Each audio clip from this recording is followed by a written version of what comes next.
Olá, meu nome é Felipe, sou advogado, graduado em Direito e mestrando em Direito pela Escola Superior da Undercâmara. E em conjunto com a professora doutora Mara Lúcia, professora e pesquisadora da referida instituição, escrevi o artigo Princípios Ambientais da Prevenção e da Precaução, instrumentos norteadores para a valoração principiológica do meio ambiente num panorama internacional. O artigo, tendo por fundamento os princípios da prevenção e da precaução, princípios esses percebidos como objetivos,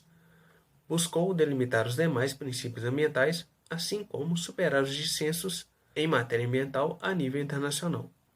Para isso, num primeiro momento, o artigo se preocupou em discorrer sobre o conceito de princípio através do que testifica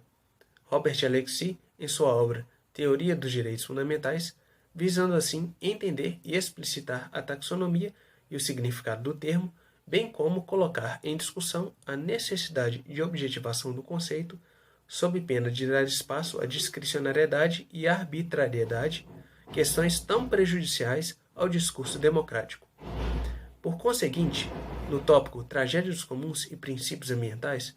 buscou-se colocar em evidência os impactos da modernidade sobre a ideia de meio ambiente, em razão da multiplicidade de conceitos, signos, significantes e significados. Também deu-se ênfase ao embate norte-sul, traduzido no conflito de narrativas e interesses econômicos entre países desenvolvidos e em desenvolvimento, o qual muito tem a ver com a atual tragédia dos comuns, denominada pelo psicólogo e filósofo Joshua Greene como a tragédia dos povos. No terceiro tópico, intitulado Princípios Ambientais da Prevenção e da Precaução, com vistas a superar essa lógica, traduzida no embate entre países compreendidos no grupo Norte e no grupo Sul, discorreu-se sobre os princípios da prevenção e da precaução, delineando seus respectivos conceitos, a fim de demonstrar como esses podem possibilitar um olhar mais objetivo sobre a compreensão ambiental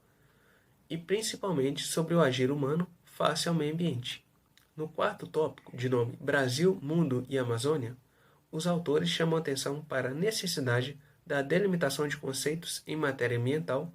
a fim de que a arbitrariedade intervencionista, aliada ao discurso da Amazônia enquanto patrimônio da humanidade, não se torne uma realidade ordinária. Em que pese a floresta amazônica ser de grande importância não só para o Brasil, mas para o mundo, haja vista a grande diversidade de recursos minerais, recurso hídrico, fauna e flora, a exploração de tais recursos não pode ser indiscriminada, tampouco deixar de levar em consideração a anuência e a cooperação do país portador da megadiversidade. A título de exemplo, o Brasil, enquanto país que abrange a Amazônia, é um desses países megadiversos que deve ficar atento a, ou melhor dizendo, preocupar-se com a delimitação principiológica com vistas a melhorar as deliberações acerca da agenda ambiental internacional, bem como proteger o seu próprio patrimônio. No quinto e último tópico, denominado Construção de Significado no Ambiente Democrático, os autores buscam trabalhar a questão principiológica a partir de uma leitura hermenêutica. Para isso, utilizam três teóricos, sendo eles Gadamer, Perelman e Habermas. Através desses, tenta demonstrar a necessidade de se construir um discurso a nível internacional no qual seja possível alcançar o consenso e a igualdade deliberativa entre as nações, em especial as do Ocidente,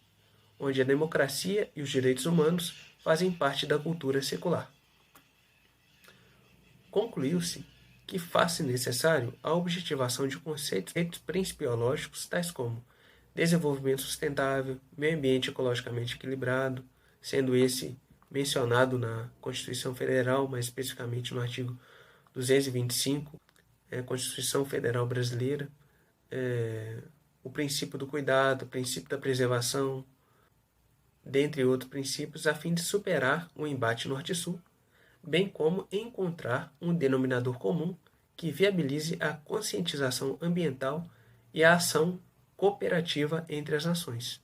Em se tratando de conscientização ambiental, voltada para a manutenção do ethos da Casa Comum dos Seres Humanos, essa deverá nortear-se pelos princípios da prevenção e da precaução,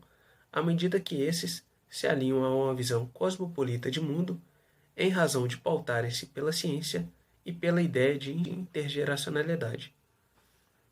O princípio da prevenção, como todos sabem, é pautado pela certeza científica, enquanto o princípio da precaução pauta-se pelo risco e pela incerteza científica. Tais princípios devem ser utilizados como norte para a compreensão, interpretação e aplicação dos demais princípios ambientais. Muito obrigado, um bom evento a todos.